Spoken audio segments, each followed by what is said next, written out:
Hey guys, welcome to Priceless B Movies. I'm your host, Colin Price. I'm doing another list for you guys because I actually had a lot of fun doing my top 10 best and worst lists for you. And this is something that's been kind of weighing on me more and more as time goes by. There's been a lot of talk, from even myself and other people, like on social media, on Twitter, on Facebook, about, kind of hyping movies and, what's popular and what's not, and kind of Rotten Tomatoes and their whole grading scale. And one thing that's come under attack a lot is critics. I mean, why critics give reviews that they give. And, I do not always agree with other critics. In fact, one of the reasons I started this page to begin with was because I wanted to talk about movies that I enjoyed for certain reasons or that I thought were of note, that a lot of mainstream critics just are really quick to crap on. So, I completely understand the frustration with some people when they like a movie but it gets terrible reviews, or when they love a movie and it's just, like, abysmal. Everyone else thinks, but what's even more annoying than that is when you hate a movie and everyone else loves it. And you feel like you're kind of out in the back row somewhere, like you're not fitting in because there's something that they're getting from this movie that you're not. And it can be infuriating, but you know what? It happens to all of us. And the only thing that I think is more annoying than that in terms of reviewing a film is when you tell someone, when you come out and say, well, that one movie, I actually didn't really care for it. And you just get treated like you should be burned at the stake. So this top 10 list is a top 10 list of movies that a lot of people I know really love, whether it's critics or just friends of mine growing up, that, I just don't really care for. And in some cases, it's not that I hate the movie. It might be a movie that I enjoy to an extent, but it's a movie that I don't see what other people see in it. Or, and in some cases, it is just, I really hate this movie, and I don't for the life of me understand what people get from it. But just because a film is on this list does not mean that I automatically mean that I hate the film. Instead, it just kind of means that for whatever reason, a lot of people like this film or this film series in one or two cases, and I just don't get it, or I just don't feel the same way. So let's jump right into this top 10 list with number 10, The Fast and the Furious. Now, I remember back in 2002, I was out with a friend of mine. We went to see The Mummy Returns, which ultimately wasn't that great, but I bring it up because it was the first time that I saw an ad for The Fast and the Furious, when that first Fast and Furious movie came out. And the trailer looked really good. And I don't really get into car movies. I don't really get into that whole, the chase movies. There's a couple that I like, but generally if a movie's just a bunch of car stunts, I'm bored. That's the only way. I'm bored with it. I don't really get into driving stunts and stuff like that. I think they're cool in action movies, but I don't think that, I don't generally get into action movies that are mostly or all car stunts. The other thing about The Fast and the Furious, though, at least the first one, I did eventually see it when it came out on video. I missed it in the theater. But when it came out on video, I saw it, and it really hit me that The Fast and the Furious, at least that first film, is hit by hit, blow by blow, Point Break. I'd seen Point Break at that point like a million times with Keanu Reeves and Patrick Swayze. That's one of my favorite action movies of the 90s. And then to watch Fast and the Furious, and it's just kind of like, this is Point Break. The plot structure, even some lines are taken directly from Point Break. This is Point Break. It's just with racing instead of surfing and skydiving. And it blew my mind that so many people were into this and treating it like it was a fun, original action movie when you couldn't be further from the truth. Number 9, Lord of the Rings. Now, when I talk about Lord of the Rings, I understand the achievements that these movies are and what they're considered to be. And I also understand that if you're a fan of the books and you're if you've read Lord of the Rings and The Hobbit, I've read them both when I was in high school. But what really gets me is that I'm just not into fantasy as much, I guess. I have no problem with fantasy films, but my fantasy films have to be grounded at least in some way. I always found when I'm watching fantasy, like, I can handle a fantasy movie if it takes place on Earth, and here's these people, and then here's these fantasy elements going on, like these characters, or vampires, or this it takes place on Earth, but there's, a dragon, or, it's a little easier for me to get into that kind of movie. Once everything in the story is fantasy, and it's not grounded in reality at all. It's a little harder for me to kind of step out of myself. I guess I'm just not open-minded in that way. It's a little harder for me to step out and look objectively at a fantasy movie. And with Lord of the Rings, it's just, you have to immerse yourself in this whole other universe, this whole other world of different ideas and different themes, and honestly, I had a hard enough time getting through the books, and with the movies, I thought, other than just being boring as sin for a lot of them, it just got to a point where I didn't care. I didn't care about the characters. I didn't care what was going to happen to them. I could not get immersed in the story to save my life. I watched The Fellowship of the Ring maybe 3 or 4 times around the time it first came out, and I did get to see all 3 parts of the Lord of the Rings trilogy in the theater. But I mean, I'd be hard-pressed to think of a time other than when I was watching Lord of the Rings in the theater, than when I was sitting in a theater and spent more time looking at my watch, wondering, when is this going to wrap up? Even having read the book, it was hard for me to stomach the length of the films, and it was hard for me to stay interested, honestly. Number 8, South Park. Bigger, longer, uncut.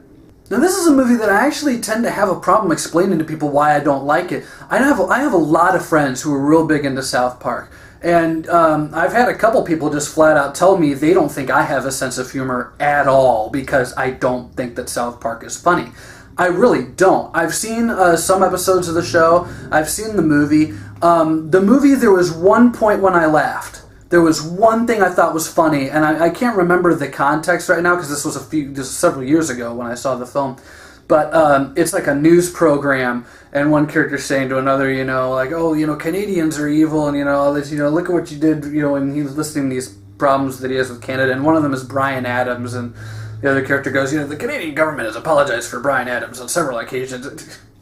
That I thought was funny. The rest of the movie, when it's just a bunch of kids swearing and all that, and here's the thing is, like, I'm not a prude by any measure. I love Family Guy, for example. But the thing is that with me, South Park has always seemed a bit more mean-spirited than it has been funny. And even the satirical bits of what I've seen are just kind of always drowned out by the constant, I was going to say, immaturity. Now, I don't have a problem with Matt Stone and Trey Parker. There are some other things they've done that I thought were great. Like, I love Team America, and Book of Mormon was pretty funny. But South Park, not so much. I guess I just don't get it. I don't get what the appeal is. I've tried to watch it several times, and I haven't liked it. In the movie, I finally buckled and watched, and as I said, I laughed once during the entire film. I spent more of the movie just not offended, but just kind of, it almost seemed like they were trying so hard to offend people that they weren't really trying to be funny anymore. Number 7, Goldfinger. I actually wrote a post about Goldfinger on Facebook yesterday. I was having fun doing bogus movie descriptions, and for Goldfinger I put something along the lines of James Bond, the world's greatest spy, gets caught several times, gets a bunch of people killed, including almost all of the female stars in the film, and at the end of the movie allows someone else to disarm the bomb in this, what's considered by many to be the greatest James Bond movie. Now, I'm a huge James Bond fan. I love the books. I love the movies. I always think that the Bond movies, and I also put this on Facebook, I always think that the Bond movies are kind of like pizza, which is kind of like, even when they're bad, they're still pretty good.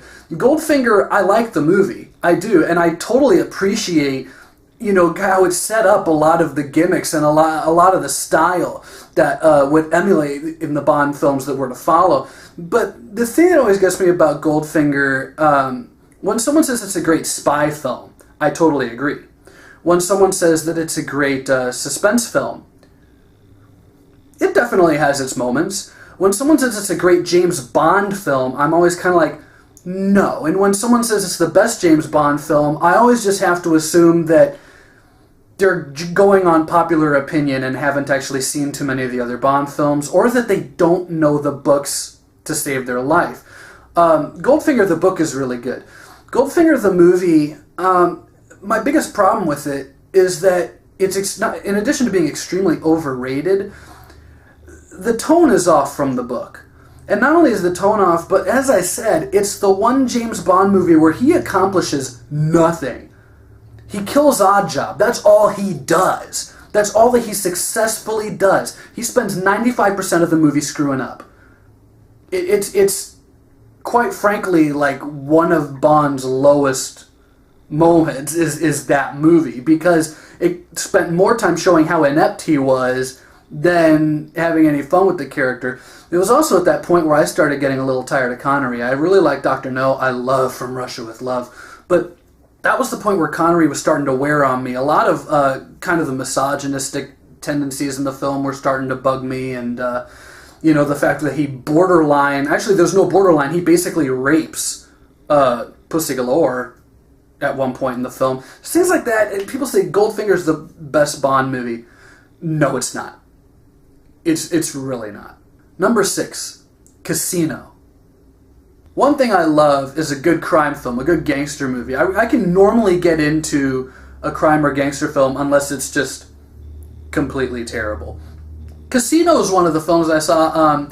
I saw it, maybe 7 or 8 years ago for the first time, and I've seen it a few times since then. And it's okay, but it has such acclaim, and I'm not sure why. Outside of the acting, there's not much in this film that I particularly care for, and my biggest gripe with it is that from beginning to the end of the film, I don't really feel like any of the characters actually evolve in any way. I don't feel like there's really arcs for the characters. I kind of feel that at the end of the film, you're right back where you were at the beginning, and not just because it's one of those films that kind of begins with the end and then you see how it got there. I just mean nothing really changes. It's more like a sequence of events with these characters, but it never seems to add up to a whole lot to me, especially for a film that's 3 hours long. Now, Scorsese, I love Scorsese. If you want to talk Goodfellas or The Departed or Gangs of New York even, I usually love his movies. This was one that I thought was a rare miss for him. The storytelling aspects really fall through, at least in my opinion. I know there's a lot of people that really like that film, but it's just, I guess it's just the one movie he made that's not really for me. Number 5, The Conjuring. I don't really have to get into what I don't like about The Conjuring at this point with you guys, do I? I mean, I did a whole video about all the things that I don't like about The Conjuring. So you can scroll down the list of my my uploads to my overrated movies, The Conjuring, and kind of just watch that video. I'm not going to go on that whole rant again. What I will say that bugs me is that The Conjuring is one of those, and as we get closer to number 1 in this list, this will happen more and more, where people start to get really aggressive with you if you say you don't like it. I mean, if there's any one genre that I think is meant to be really subjective, it's horror. Because, well, horror and comedy. Because what's scary or funny to someone, it might not be to someone else. And what really bugs me about people who get real stuck up about horror movies and who likes them and who doesn't is that not everyone's going to. It's not always going to scare someone. There's always going to be people who will be able to see through the tension or see through the effects work, especially critics. Because we know the trappings, we know the gimmicks, and we know the cliches, and we're going to spot those a lot more easily, I think, than viewers who aren't as conditioned or aren't as used to the genre. You have to remember the thing about critics is that we don't typically just watch movies that we think we're going to love. We watch all kinds of different films, and especially mainstream critics, like the critics you see on Rotten Tomatoes, they more or less have to watch everything. They've seen many, many more movies than the average film goer has, so we're much more in tune with the flaws and the weaknesses that certain genres and certain movies tend to carry. I think it's because of this that I couldn't enjoy The Conjuring, because all I could do was see what was wrong with it. And all I could do was see what was wrong with it because everyone had said it was so brilliant. It was so scary. It was so good. I have a hard time finding things about that movie that I like. I just am completely against it. I thought the second movie was a major step in the right direction. I really did enjoy the second film. That first film I just thought was just a laundry list of cliches and jump scares and very little more. Number 4, The Avengers. Now, I haven't really made it much of a secret that I don't overall care for the MCU. There are a couple movies in the MCU that I do like, but overall, I don't get the hype. I don't get what's so interesting. This is for many reasons. One, I just kind of tend to gravitate more to DC because that's kind of more what I grew up with. I grew up with the Batman films, the Tim Burton Batman films, and Superman, and so you got to figure that in the late 80s up until about 2002, Marvel didn't really have a good movie. They spent decades trying to make movies. Going back to the 70s, you can look up the very, very low-budget Spider-Man and Captain America films they tried to do. But Marvel didn't really have good movies when I was a kid, so I can't even say, I grew up with these characters. I really didn't. I didn't even really grow up reading the Avengers comics much. I read some Iron Man, but that was about it. And when the Avengers came out, I know everyone was so excited about it, but I was more cautiously optimistic because I knew it was going to be a big movie, and big movies, epic movies, especially where they have to appeal to a fan base, are always very 50-50. And we saw how it can go both ways, with Batman v Superman, even though that's a film that I don't have too many problems with. I know that a lot of people hated it, and I can see why. But with the Avengers, what really bugged me is, they were talking about making an Avengers movie for a couple of decades, which meant that they had 20 years just tossing around ideas, what the story could be, how to bring them together. And then when we finally got the movie, it was a laundry list of cliches and scenes that were ripped off of other comic book movies. And not just other comic book movies, but other recent comic book movies. There are several examples that I can give. I'm going to throw 3 or 4 at you that always kind of stick in my mind. One, when at the beginning, when Loki crashes the gala and demands everyone bow to him, that's almost exactly what happens at the beginning of Hellboy 2, which had just come out in 2008, where the villain interrupts an auction and basically makes the same claim, like, you humans are inferior and yada yada, and you will know what it is, a little line, something like, you'll know what it is to be afraid of the dark, or something like that. But he's basically telling them, bow to me, I'm your superior. So they kind of took that right from Hellboy 2.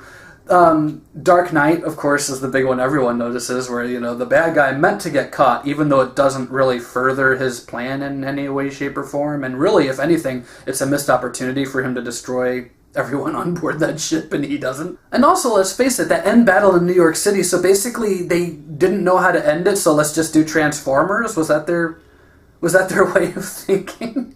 It really got to a point with me the first time I watched that movie that I realized that in 20 years they hadn't had any good ideas of how to do the Avengers, because all they really did was compile ideas and sequences from other action and comic book movies that weren't even 4 or 5 years old yet. I really thought that, if anything, that movie was a real, kind of kick in the balls to anyone who really wanted a good Avengers movie. I think that the studio really did rip us off with that one.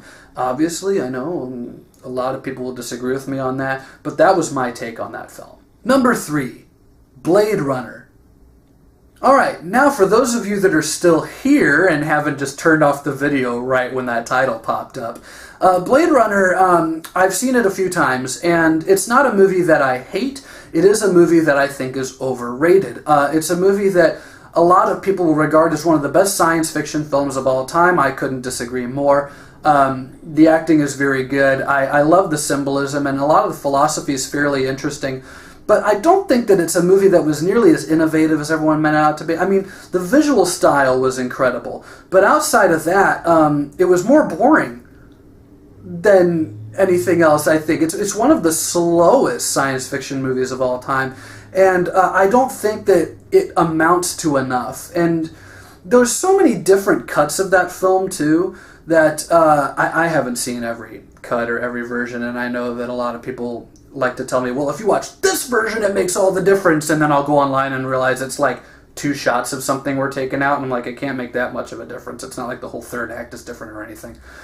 Rutger Hauer is great. Harrison Ford is wonderful, but he almost always is. My problem is basically with this film that I think it's overrated. I don't get from it what other people get, I guess. Maybe it's one of those situations where because it's made out to be this more exciting film that when I first saw it, I was kind of taken aback by kind of how slow it was. I don't know, just for whatever reason, even when I try to watch it now, I just can't get into it. Number 2, getting down to the nitty-gritty here, The Blair Witch Project. Now, recently I did a review for Blair Witch, which is the new movie in the series, the sequel, and I actually thought that movie was okay. There's some things I didn't like about it, there's some things I did like about it. The Blair Witch, I liked absolutely nothing. I thought The Blair Witch, that's not a movie, that's a con job. I remember when it came out, and even back in like 97, 98, like a year or two before the movie was released, they were putting articles in entertainment magazines and online, and all this stuff about here's the legend, and in this year these kids disappeared, and in this year, and they really built up the tension of what this thing was, but they didn't really talk about the plot or who was in it or what, and it was totally treated as being true, being a true story. And then, of course, a week or two before the movie came out, Entertainment Weekly released a magazine with the 3 actors on the cover of it, and all of a sudden it was like, oh, it's not real.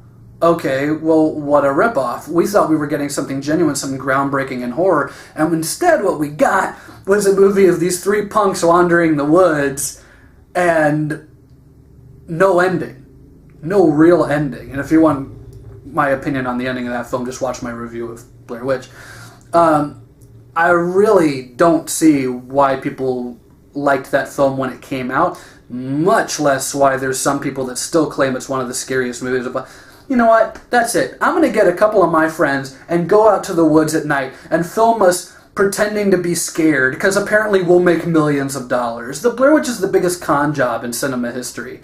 And I'm sorry, it's nothing more than that. It's nothing more than that. You are all taken. Number 1, here we go. It's that time. It's the one movie that... this is a film that, if it comes up in conversation, I actually try to shut my mouth for the most part. I'll say like a couple of things about it, but I try not to say too much of what I think about it, because I know that as soon as I tell anyone that I don't like it, I'm gonna get slammed by people. The Exorcist. A while back, like a year and a half, 2 years ago, I reviewed a movie called Repossessed, which also starred Linda Blair, and it was kind of a parody of The Exorcist and kind of subsequent possession films. And I made mention of how I thought it was really easy to laugh at that, because I always thought that The Exorcist itself was kind of funny. The Exorcist is a movie that I don't really care for. I don't think it's scary. I don't think anything in that movie is scary. And the one thing that I always get, especially from older people, and that's right, you old farts out there who like to throw this bullshit around, who like to say, well, you're young. You had to have been there in the 70s to see it. Shut up.